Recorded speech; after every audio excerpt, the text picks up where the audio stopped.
ఎందుకన్నా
ఈరోజు జూన్ 5వ తారీఖు ప్రపంచ పర్యావరణ దినోత్సవం.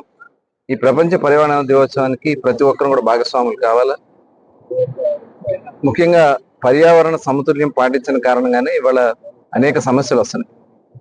అటు ఉష్ణోగ్రతల దగ్గర నుంచి వర్షాల లోపం కానీ, అలాగే అనారోగ్యం పాలవడం కానీ, ఇవన్నీ కూడా ఒక పర్యావరణ సమతుల్యాన్ని పాటించిన కారణంగానే ఈ పరిస్థితులు మనకు వస్తా ఉన్నాయి.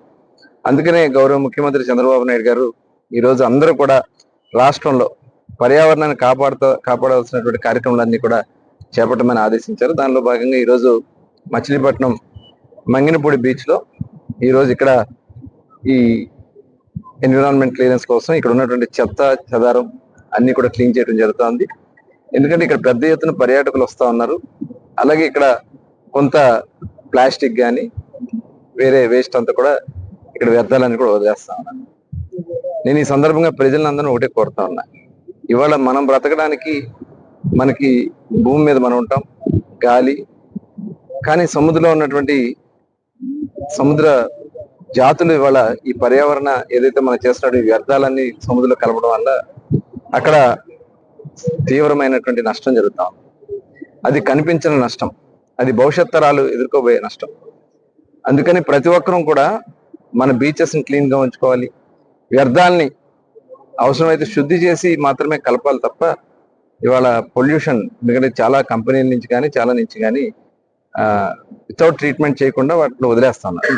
దానివల్ల చాలా ఇబ్బందులు వస్తూ ఉన్నాయి. భవిష్యత్తులో మన అందరూ భవిష్యత్ తరాలని కాపాడుకోవాలంటే ఈ పర్యావరణ సమతుల్యాన్ని పాటించుకోవాలి. దానికి ఎలాంటి వ్యర్థాలని కూడా ఎక్కడ కలుషితం కాకుండా చూసుకోవాల్సిన బాధ్యత కూడా తీసుకోవాలి. అందుకని ఈరోజు పెద్ద ఎత్తున చేపట్టాం. పెద్ద ఎత్తున విద్యార్థులు కానీ, స్వచ్ఛంద కార్యకర్తలు కానీ, అలాగే అధికారులు అందరూ కూడా ఉదయం నుంచి పాల్గొంటా ఉన్నారు. ఇది నిరంతరం జరిగే విధంగా ఒక ప్రక్రియ కూడా జరగాల్సినటువంటి అవసరం ఉంది. దానికి కూడా ఒక కార్యాచరణ తయారు చేసుకుంటాం.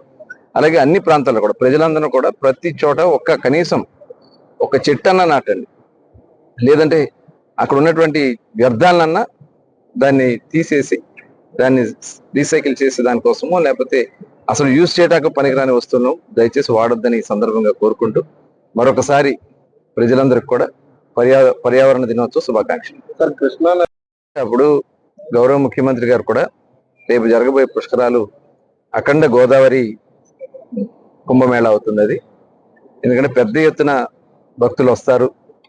గతంలో కూడా పుష్కరాలు చేసినటువంటి అనుభవాలు, ఎందుకంటే ఎప్పుడు తెలుగుదేశం పార్టీ అధికారంలో ఉన్నప్పుడు మాత్రం పుష్కరాలు జరిగినాయి. అక్కడ చేసినటువంటి కార్యక్రమాలు రాష్ట్రానికి ఒక గుర్తింపు తీసుకొచ్చినాయి. ఖచ్చితంగా ఈ రోజు కూడా ఎవరైతే వ్యర్థాలని కనీసం బయటికి వదలాలన్నా కూడా దానికి ఎస్టీపీలు, అక్కడ ఎఫిషియెంట్ ట్రీట్మెంట్ ప్లాంట్స్ ఉంటాయి. వాటినన్నా ఏర్పాటు చేసుకుని వాటర్ గా మార్చి బయట మాత్రం వదలాలి తప్ప నదులను లేకపోతే సముద్రాలను కలుషితం చేస్తామంటే బట్టి చూసుకునే లేదు. రేపు జరిగే పుష్కరాలు అఖండ గోదావరి కానీ అఖండ కృష్ణ పుష్కరాలు కూడా అద్భుతంగా నిర్వహించబోతా ఉన్నాం. పెద్ద ఎత్తున కోట్లాది మంది, అది ఎన్ని రోజులు చేయాలనేది కూడా త్వరలోనే కార్యాచరణ తయారు చేసుకుని మరి ప్రభుత్వం గౌరవ ముఖ్యమంత్రి గారు అనౌన్స్ చేయడం జరుగుతుంది. దానికి కావాల్సిన అన్ని ఏర్పాట్లు కూడా జరుగుతాయి.